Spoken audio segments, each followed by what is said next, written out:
மனிதானே மகத்தானவன், மனிதானே மகத்தானவன், மனிதானே மகத்தானவன். இந்திய அரசியல் வரலாற்றிலேயே முதல் முறையாக ஒரே நாளில் 2 அமைச்சர்கள் பதவி நீக்கம் செய்யப்பட்டிருப்பது தமிழகத்தில் அரங்கேறி இருக்கிறது. வேறு வழியின்றி திமுக அரசு இன்று 2 அமைச்சர்களை பதவி நீக்கம் செய்திருக்கிறது.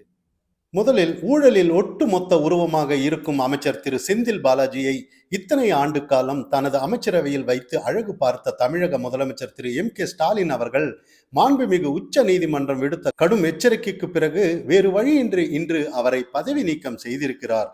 இரண்டாவது, ஏற்கனவே பல ஊழல் வழக்குகள் கழுத்துக்கு மேல் கத்தியாக தொங்கிக் கொண்டிருக்கையில் நாள்தோறும் தமது தாய் மற்றும் சகோதரிகளை அநாகரிகமான வார்த்தைகளால் குறிப்பிட்ட அமைச்சர் திரு கே பொன்முடி அவர்களும் பொதுமக்களின் கடும் எதிர்ப்பை அடுத்து வேறு வழியின்றி இன்று பதவி நீக்கம் செய்யப்பட்டிருக்கிறார். ஆனால் திமுக என்னும் கட்சியின் வரலாற்றை புரட்டி பார்த்தால் ஊழலும் தரம் தாழ்ந்த செயல்பாடுகளும் தான் அதன் ஒட்டுமொத்த பக்கங்களையும் நிரப்பி இருக்கின்றன. ஊழலும் அதிகார துஷ்பிரயோகமும் தான் திமுக செய்து வரும் அரசியலின் இத்தனை ஆண்டு கால தூண்களாக இருக்கின்றன.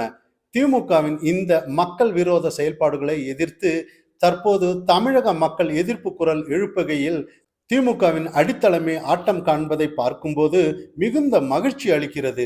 வரும் 2026 ஆண்டு சட்டமன்ற தேர்தலில் திமுக அரசு தமிழக அரசியலில் இருந்து அகற்றப்படுவதற்கான தொடக்க புள்ளியாகவே இதனை நான் காண்கிறேன்.